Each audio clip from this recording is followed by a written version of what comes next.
Hello, everybody. Welcome to the Boss Body Podcast. This is Sarah Haas. I am so happy and honored to have you with me today. Today's topic is all about the emotions that we hold in our bodies. So I talk about this all the time about how every emotion that we feel creates a reaction in your body. When you're scared, your eyes dilate, your heart beats faster, maybe your palms get sweaty. When you're sad, you cry. So every emotion, every feeling that you have translates into your body. And that also gets stored there. So any unhealed traumas, emotions, difficult situations, if you do not express them and let them flow through, they get stored in your body. And that can cause a lot of physical issues, mental issues, emotional issues, even spiritual issues. And so I have here with me today Maria Toso. She's a somatic healing teacher. She's a yoga teacher trainer, and she leads international retreats and online circles. And she's also the author of Heal What Hurts: How to Heal Emotional Triggers. So she teaches in the book about understanding and dissolving the emotional patterns that we carry in our bodies through breath, body awareness, and divine presence. Mhm. Maria, I am so happy to have you here. Thank you so much for being Thank here. you, Sarah. Really happy to be here. So, through the years that I've had this podcast and all the incredible women I've talked to, most of them have a story, just like I Mhm. do, of Right. how we got into the work that we do. Because Mhm. I know that your work is so heart centered, it's so meaningful, it's so compassionate, and it's so important. So I would love for you to share with us and then explain a little bit more about what somatic healing is and how the process works. Yes. Well, I would agree with you that the effective healers out there are usually wounded healers because they've had to go through, the fire of really finding ways to heal ourselves. And then we can turn around and say, here's how I did it. And that's really what the book is because I didn't find anything. I think I write in the beginning of the book, this is the book I wish I'd had because it combines many different things I learned from many different teachers, but it really wasn't until I put it all together that I started feeling like something was shifting. And briefly, I was born and raised in Europe, and I came to the United States when I was 27. And it was after a very brief courtship. We wrote each other almost 300 pages, got to know each other through probably one of the first You've Got Mail type relationships back in 1998. And based on that, I moved here, and all of a sudden, I found myself here with no friends, no community, and a husband that was traveling all the time. Oh, And wow, that that's tough. brought everything to the surface that made me act like an abandoned 5-year-old. And way before that, about 10 years before that, I had learned to meditate in Copenhagen after my father had passed away. And that was really what helped me through that because I started to see how I almost became a different person when I was triggered on that feeling of being abandoned and not having anybody around me. And the memories that started to arise through the practices of sitting with what was going on for me made it very clear that this was all about being hospitalized when I was 4 or 5 years old. But that Mhm. knowledge alone didn't help me. So it's not really an understanding in the head because it lies, as you said in the beginning, it lies in the body. But even so, as I started to study different modalities for how to heal that, I felt like what was being prescribed was, well, once you realize that you're really not alone and you don't have to react like a 5-year-old that may not ever be picked up again from the hospital, then you should stop acting that way. Well, that didn't help once a trigger was activated. Because Mhm. again, the trigger lies in the body. And once that's contracted, it was like all adult higher self connection just kind of went out the door along with that contraction. And left inside was this desperate child that did not feel protected and safe and unloved. And once you're in that state of not feeling loved and safe, then you really do start acting like a small child. And then there's a lot of embarrassment and shame that comes with that. So I went through all of that. And it really was not until I learned, okay, so it's a contraction in my body. I get that. There's somatic practices out there that will point to that truth, and that there's stories that arise inside of me about being totally abandoned and alone in the world. And those are also not true. So that should be enough information to quit the behavior. But it wasn't. It really wasn't until, and that's maybe where my book is unique, until I started praying. It's happening again. I'm totally contracted. I'm feeling so alone right now. I know this is not all of who I am. I know this is not the truth. I really am just an immigrant who's come here to take time to meet people. All of that rational thought that kind of went out the window. There was this little piece of me that knew that. So in the moment, I started praying about bringing love, light, compassion, the divine light, Christ consciousness, whatever you name higher self love, to that contracted place in the body, something started to release. And just enough that I had better contact with higher self and better contact with the divine, if you will. And then I could act differently from there. I could start to take care of myself in a different way. Because this is, once I got to the level of maturity that I could write the book, I identified that what was happening for me and what I would see, especially after I became a yoga teacher, trainer, instructor, and started receiving hundreds of journals from people, that I was certainly not alone. And when I was triggered, I would do one of three things. I would lash out. I was very good at that. And lashing out, be calling, texting, scolding. You need to do something different so that I don't have to feel this. Second, numb out. And that could be overeating, over drinking, over smoking, over something. Over scrolling is a big one now in our day and age, right? But any excessive behavior, that's all designed to not feel. And there's a lot of shame associated with any kind of numbing out. But once you start to recognize what you're really craving in that moment, which is always love, it's always love. So if you can start knowing that whatever my addiction is, I'm trying to compensate for not feeling loved right now, then you can bring compassion to it instead of shame. And you can recognize that these numbing agents, whatever they are, especially as we age, by the time we get into, middle age, those numbing agents just wreak havoc on the body. Like, you might be able to tolerate them through your 20s and 30s, but by the time you get into your 40s and 50s, that extra glass of wine or that ice cream, it starts to hurt the body in a very real way. The third out is checking out, and that could be some of us. I was less of that, but I see clients that do that, where there's sort of I'm just in my head, I'm not feeling my body, and I'm going to be really rational. And it's still a very ego-based place. You're not vulnerable, certainly. You're not in touch with the tenderness that needs love. So lashing out, numbing out, checking out. And that nothing shifted until, instead of one of these three outs, I started going in a very real way, noticing what is contracting in my body when I feel abandoned. Where is it? Okay, so it's heart, it's also stomach. Okay, this is where it's at.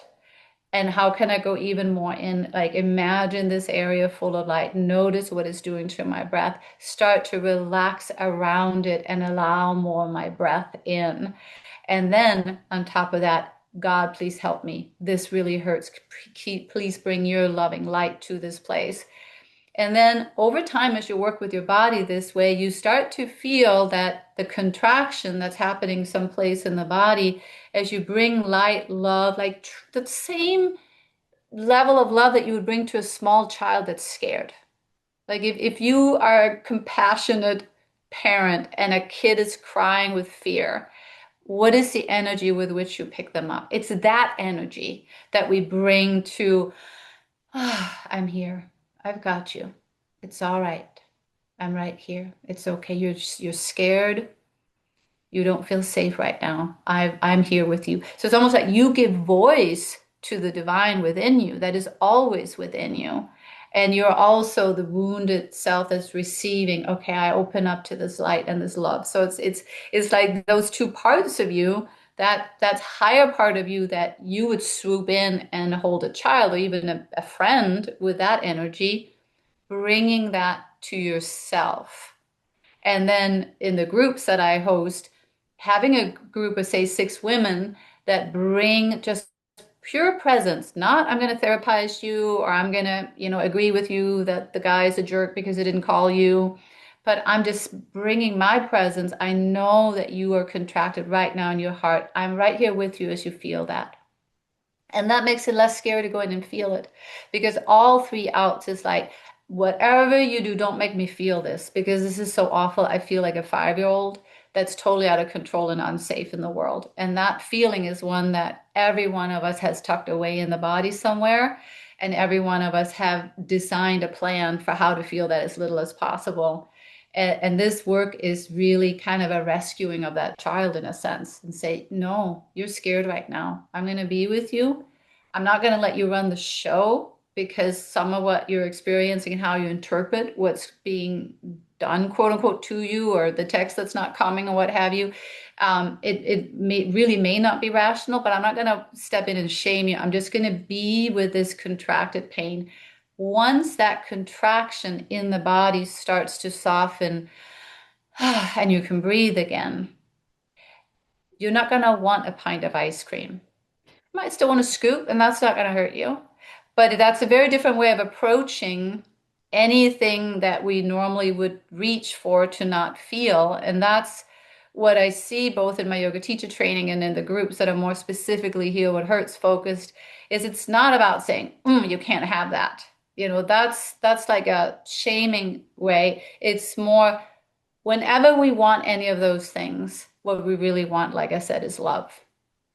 Yeah. And if we douse ourselves to the degree that we possibly can, which is a skill we have to learn. And when I listen to some of your podcasts, Sarah, you say that again, we have to learn, especially as women, to turn all that caregiving, that energy toward Hmm. ourselves, like in a very real way. And in the beginning, when Hmm. I ask my clients or students to say, I love you, I'm here, they're like, oh my God, that's so corny. I can't say that to myself. All the more reason to try. Just fake it till you make it. I love you. I'm right here. I really have got you. I know you're scared. It's fine. And it's almost like you have to kind of break through a certain discomfort with that. And then it starts to become more real. And Yeah. like my now 26-year-old daughter said recently to me as, we're discussing all these things, she said, really, you can boil it down to really loving yourself for real. Yeah. Oh, And wow. that's That's good beautiful. insight for a That is, 26 yeah, year that old. is really distilling the whole message very Hmm. beautifully. Yeah. And I think as you're talking, we can all relate to having some kind of trauma, whether it's a big event like you described or ongoing things. I mean, no one escapes childhood unscathed or Ever, teenager or even ever in life. ever, There are ever. always events, and a lot of us aren't even aware that you need to work through those events. Hmm. Some people, I have clients who struggle a lot with food addiction, obviously sugar addiction, that kind of thing. Hmm. And like you said, it's not as simple as just saying, "Oh, don't eat that," Yeah, because we all want, need, and deserve to feel good. And yeah. if we don't feel good, if we're triggered by a bad day at work or a Hmm. fight with our significant other or feeling bad about ourselves for one reason or another, we will Hmm. seek something to help us feel better. And Yes. eating is a very socially acceptable way to do Yeah, that. Wine, if you have a yeah, big breakup, your girlfriends come over yeah. with wine and ice cream. Or, like you said, scrolling, that is a really good way to just numb out. And we have created this disconnect with Yeah. our own selves and with our bodies. And that's why I love the way that you're approaching it, is because the body can be a check engine light. Because a lot of us Hmm. are somewhat aware that yes, I have these traumas. Yes, I'm acknowledged they're there, but I don't know what the heck to do about it. You Yes. can go to therapy, you can talk it out. That is helpful. Right. but sometimes it's not enough. Yeah. And also it can feel kind of scary because you're Mhm. thinking, "Oh my gosh, I have to talk about all this stuff and I don't want to face that. I don't want to go through those feelings again." Yeah.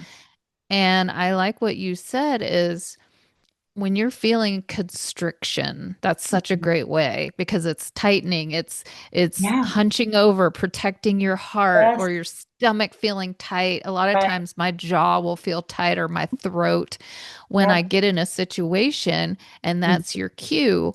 You're Yes. being triggered. Yeah. This is representative. It's Yes. making you feel the way you did when you were 6. Exactly. And then loving that child Right.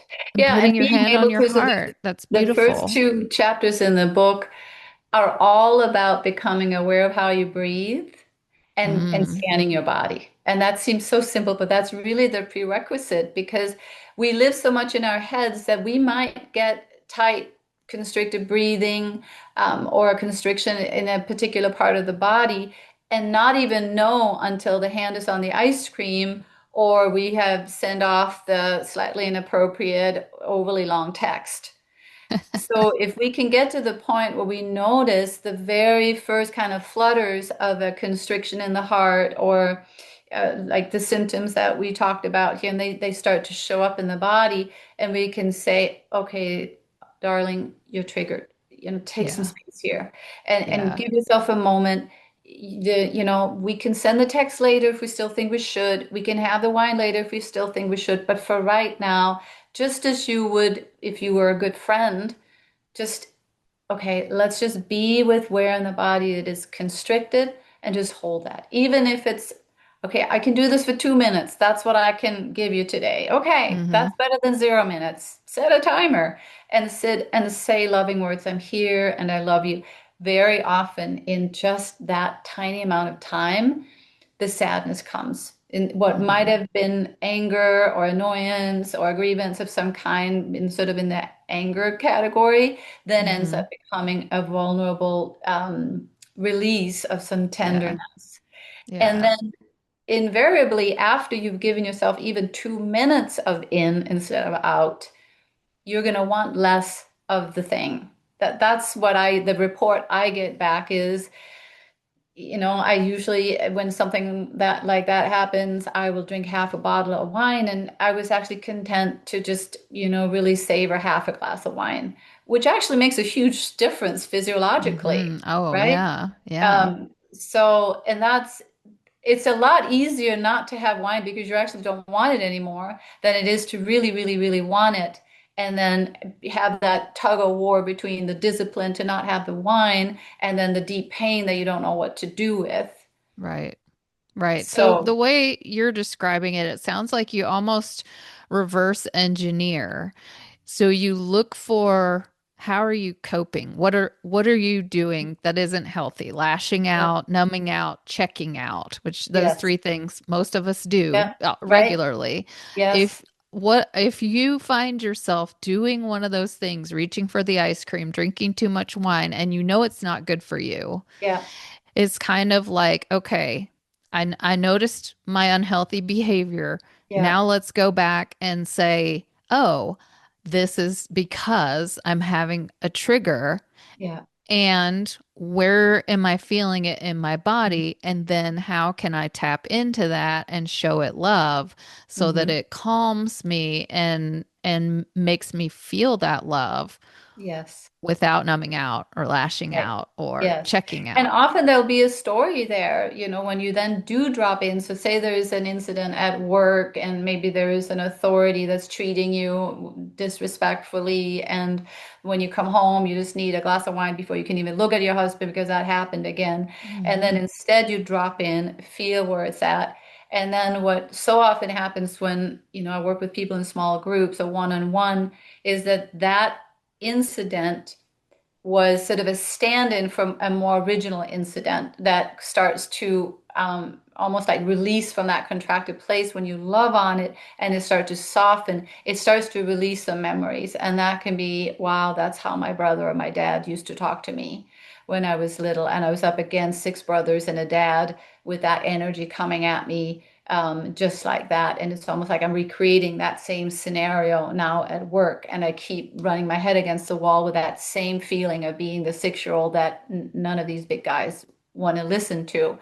And then there's also, once you've had to pull that out of the closet, if you will, and you've been with a place that's reactive and it's softened a bit so it has less of that unconscious striking out or whatever your out is, the next time you encounter it at work, there's just that little space between whatever that person does that trigger you and then your habitual reaction. There's just this, okay, give me a moment. You know what? I got to go to the bathroom. I'll be back. Go sit in your Mm-hmm. car or whatever it is. And then you empower yourself by being really present in the body. And we cannot be present in the body when something contracts. And even if it's Yeah. like one area of the body that contracts, it's almost like the whole energy systems becomes narrow. I always think Mm-hmm. of the Harry Potter episode where they're these two buses and they're driving between two buses and everybody in the bus has to become really skinny. Yeah. I got, and in that moment, you're not in touch with that compassionate higher spirit self. You're just in survival mode. So you got to get yourself like the cup to open up again. And it's like really receive your own higher self fully in. And from that place, you might say to the person at work who resembles your dad and the six brothers, um, I'm not sure you heard what I said.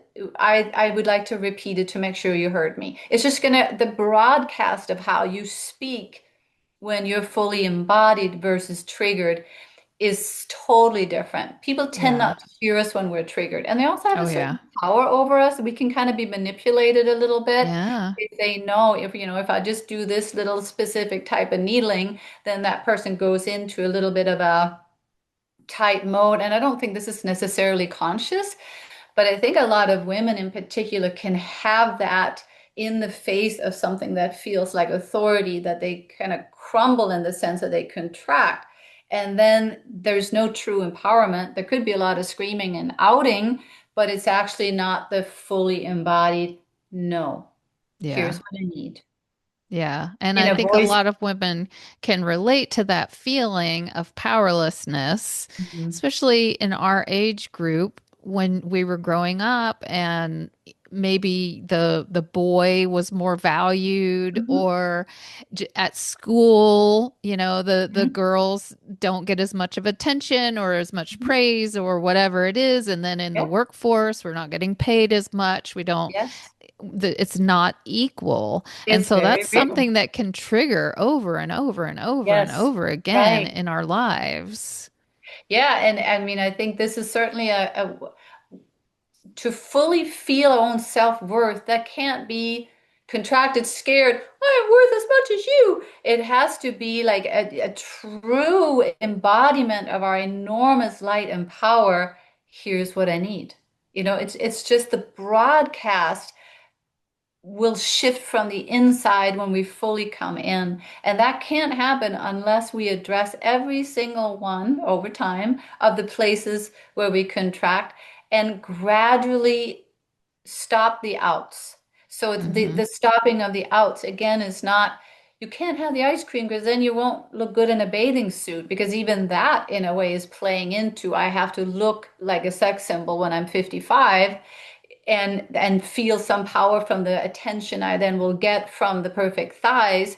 No, it's like I'm not having the ice cream because then I can't hear what this pain is saying that needs to Right. be released. Right. I was at a meditation retreat this summer in England, and we meditated all day. And then, true to form in England, there was little tea breaks with little goodies and pastries in the afternoon.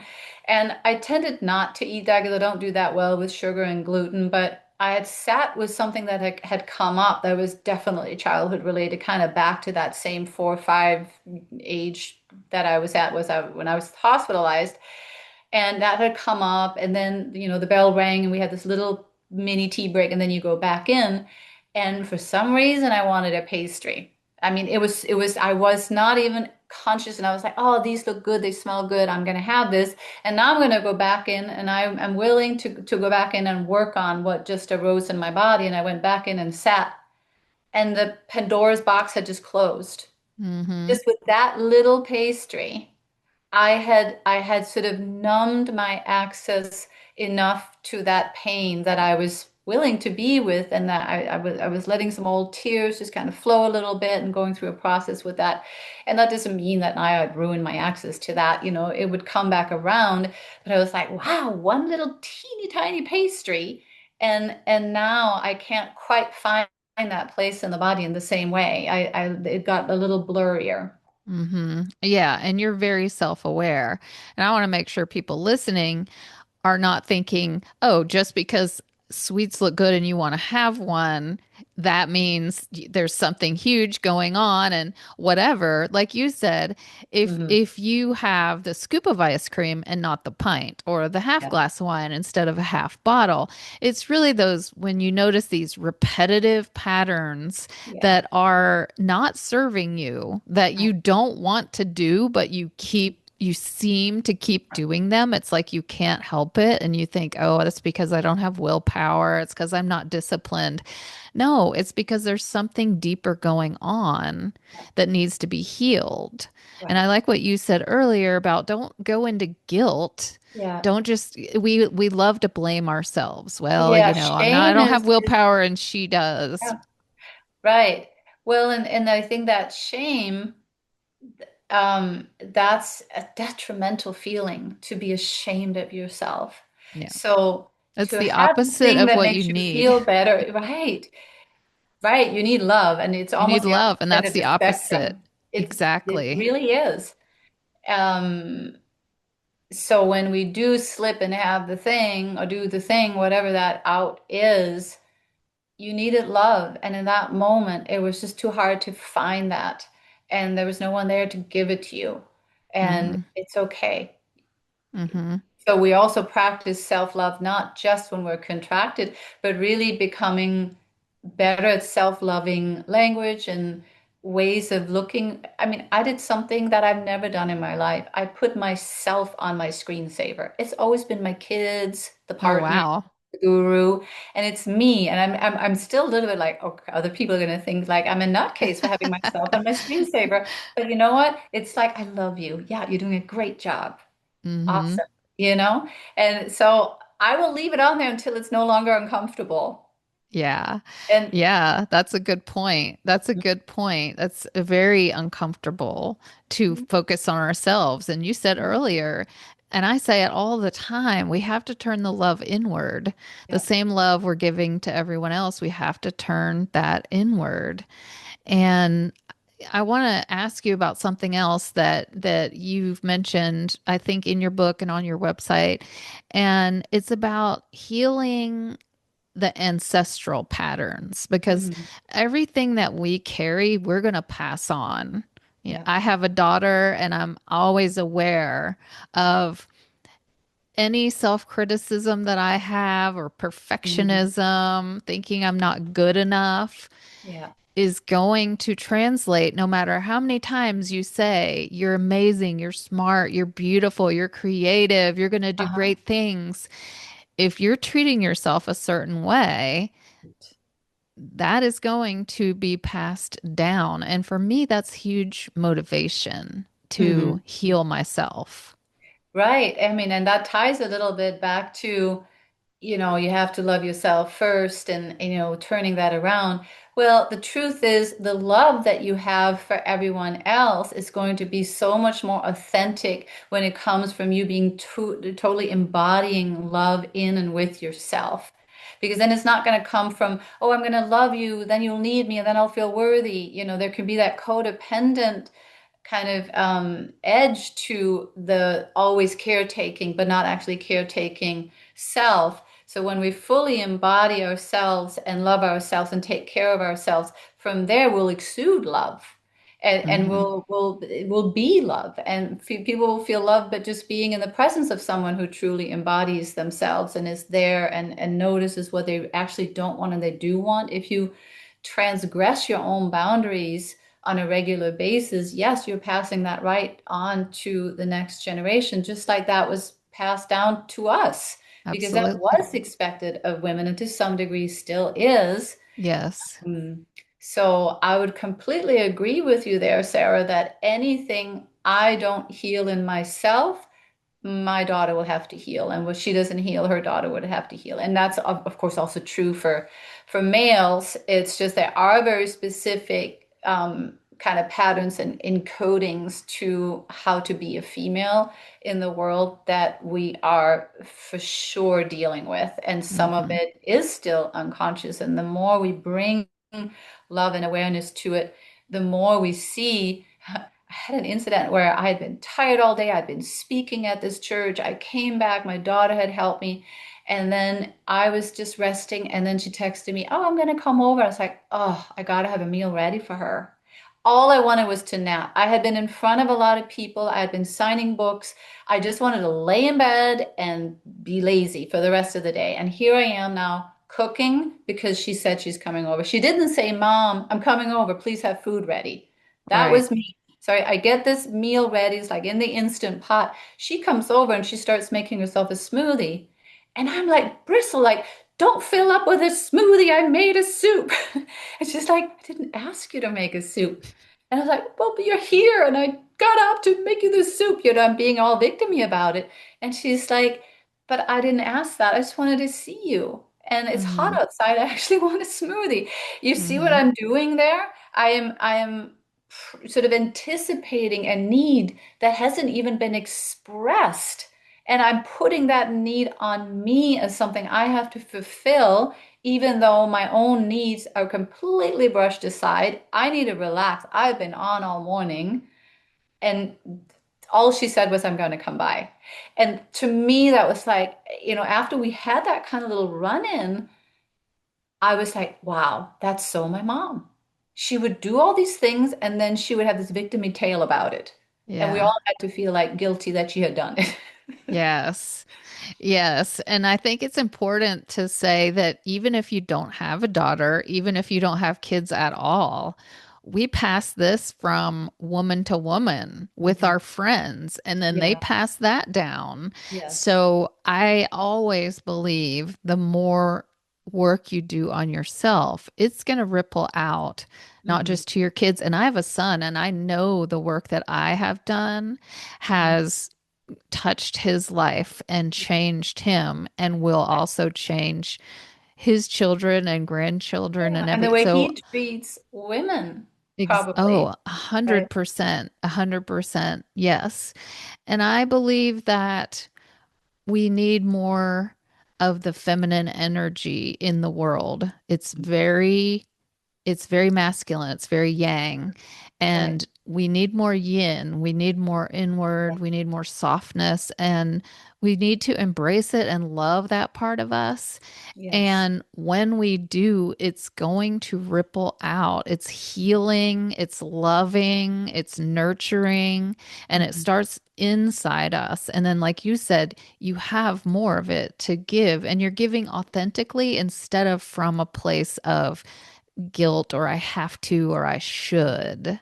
So Yes. I want to thank you. That's a beautiful message. And I love that you're putting this out into the world. Well, and you know what, Sarah? I read Eckhart Tolle years ago, and he's Hmm. totally brilliant. I also recommend his book, The Power of Now, in my teacher training, just to get some of that language about the pain body and how that can act up. And when he would he very accurately describes being triggered and what another part of us kind of acting up periodically. And then his cure seemed to be just be present with it, and then it passes. And I was Hmm. like, no, it doesn't. It still hurts. It's too much to be with. I still Hmm. want the out. And that's where I, out of sheer desperation, started praying as I was present with what was happening inside. Hmm. And that's when it shifted. It was Yeah. when I prayed for divine love, compassion. I'm here. I've got you. The love of God is greater than any contraction in the body. Hmm. And that's again that language too that I would call the yin language. I'm here. It's okay. Yeah. Compassion, empathy. I feel you. I'm right here with you. You're not alone. And it's not I'm holding you so you can stop being contracted and then I can become a cool person in the world. It's like, no, I'm holding you because I love you. and I'm with you Yeah. always, and you're never alone. And the love is unconditional, so it doesn't go away, it doesn't expire. So you can really relax into it. Yeah, I think that's important that you pointed out. That love is there Mhm. and you just have to tap into it and know that it's there. And Mhm. that's where the healing comes in. Well, Yeah. thank you so much for being here. I want to mention to everybody who is listening that Maria has all kinds of beautiful tools and resources. She has online programs, and you can find her book on her website. I will make sure to put the link to her website in the show notes and everywhere where you're listening to this podcast. And you can also check into getting her book, Heal What Hurts: How to Heal Emotional Triggers. Thank you, Maria. I appreciate you so much. Thank you, Sarah. And thank you, everybody, for listening. I hope you have a wonderful day, and I will see you next time.